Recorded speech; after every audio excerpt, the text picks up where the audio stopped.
Hey guys, Apox Fox here. I love difficult games. I know that's a broad thing to say when pretty much every game has some form of difficulty to them, but I like the games that really call you out on how much you suck at them. After seeing a lot of discussion surrounding Elden Ring and how so many people dropped it for just how unforgiving it is, a lot of the players that have never attempted a Soulsborne game before are disappointed that there's no easy mode. Look, I get it. It's hard to fall in love with a game that you just aren't used to or weren't ready for. I definitely felt the same way when I first played Dark Souls 3. It can be frustrating when everybody in the world seems to be loving a game that just isn't clicking for you. But do we really need an easy mode? Would giving players multiple difficulty options make it more accessible for new players, or would it just take away from the original vision of the developers? Why do people gatekeep difficult games? And does it really matter if somebody wants to play on the easiest difficulty? Hopefully I can answer some of these questions, or at least start a discussion, because I'm very curious on what you guys think. There are three major types of difficulty in my opinion. There's progression games. These are the games that start off ridiculously hard, but with a little time and grinding, you can get stronger to make your experience a lot easier. A lot of roguelike games fall under this category, like Hades or Dead Cells. It's heavily based on the time you put into them, rather than the actual skill you have before starting the game. You can also throw games like Hollow Knight into this category. Anything where you're actively trying to upgrade yourself to make things easier fits here. There's also Perfectionist Games. These are the ones where you have to do everything frame perfect or it's not worth mentioning. Obviously, in a game like Guitar Hero, you can miss notes, but the goal is to miss as little notes as possible, which is why it fits in the Perfectionist Games. I also think of Sifu as a Perfectionist game. Although it has some elements from the progression category, the main goal is to finish a level while staying as young as possible, so I think this one fits. Any game where speedrunning or creating the best possible run is a main mechanic is a Perfectionist game. And then finally we have break through the wall difficulty, which is pretty much what it sounds like. You're gonna hit a wall and you just gotta keep running into it at full speed to break through. Celeste is a good example of this. You're faced with a platforming section, and if you get stuck, well, too bad, because the only way through is to slam into that wall over and over and over again until you eventually get through, or get frustrated and give up. Getting Over It and Cuphead also are break through the wall games. It's probably the category that focuses most on developing your skills and knowledge of the mechanics. Obviously there are thousands of examples of these different types of difficulty. Some are a mix of two, some are even all three, but I think it's important to understand the different categories if we want to critique them. So with that out of the way, why do people enjoy difficult games?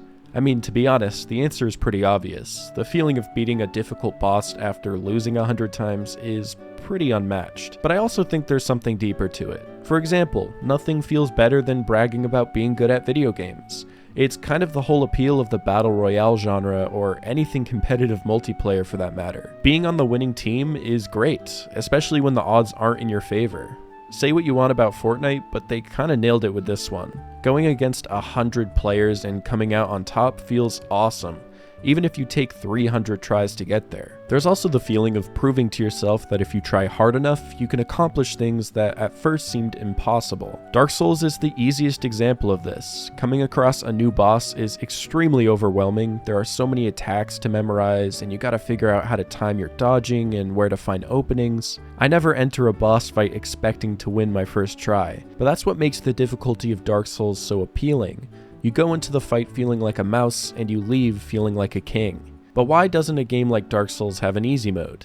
It feels like making the game accessible to more players just makes sense at a marketing standpoint. Well, if we're talking about Elden Ring and From Software games specifically, the main reason is its reputation. FromSoft is known for their ridiculously hard games, and I feel like that's the main selling point for new players. Another reason is that fans of these games don't want an easy mode. They can beat these games, so why shouldn't other people go through what they did? Is it a form of gatekeeping? Maybe, but I kinda get where they're coming from. You could make the argument that if they just added an easy mode, you could just ignore it and choose the hard difficulty, but I think that takes away from the feeling of going the furthest and even shared trauma. Look, obviously I'm being dramatic, but one of the best parts about the Dark Souls games is reading other players' messages on how they're struggling just like you. It's a shared experience we're all going through, which makes the difficulty worth it. It's really a hard discussion to have because there are so many pros and cons to both sides. Celeste, for example, handles handles difficulty very differently. There's the standard game mode where everything is super hard and exactly how the developers intended it, but you can also open a menu at any time to add buffs like slowing down time and not taking damage on spikes. This is great for the players just wanting to experience the story,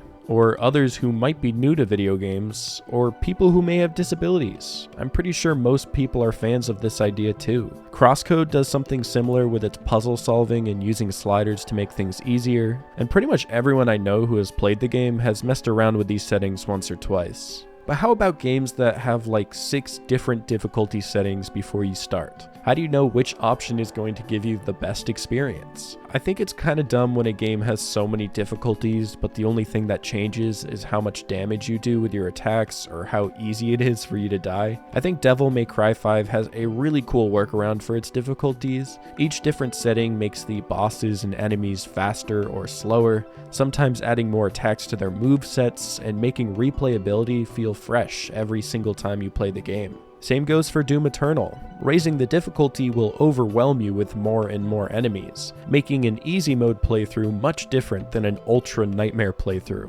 Having multiple ways to play a game can make things more accessible for other players, and I think that's overall a good thing. But the question at hand is, if the experience relies heavily on the game's difficulty, is it worth making an easy mode for every single game? Should game reviewers like myself let our own skills play a role in how we review a game? Or is it wrong to let something so biased hinder our critiques? I mean, all game reviews are subjective, so if somebody doesn't like a game because it's too hard, is it their fault or the developers? So if Elden Ring's insane difficulty is preventing it from having a wider range of players, the easy solution should be just to give it an easy mode. What I think most people don't understand about Elden Ring is that it actually technically already has one.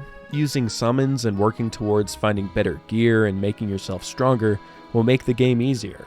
Obviously, some level of skill is needed to progress through the game. It's not like you can just click a button and beat a boss, right? Actually, that's not even true. It's very possible to become so overpowered to the point where literally a single button press can kill a boss. What more people need to understand is that although there isn't a physical setting to change the game's difficulty, Elden Ring is really what you make it. If you want to play the game in hard mode, only use melee weapons and it'll be just as challenging as you want it to be. If you find yourself struggling to progress, maybe spend some time just exploring and finding items and spells that will just break the game.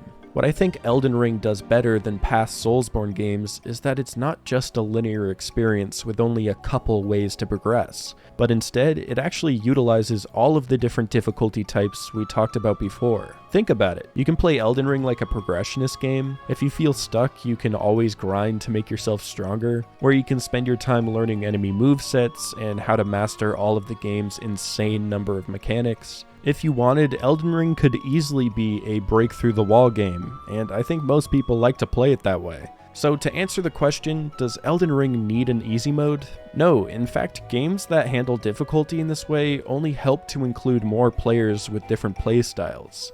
Is a game like Elden Ring for everybody? Probably not, which is fine, but I think we should still appreciate that From Software is trying to break the mold of the reputation of strictly difficult games, and more importantly, setting an example of how challenging non-linear games should be. But I'm curious what you guys think.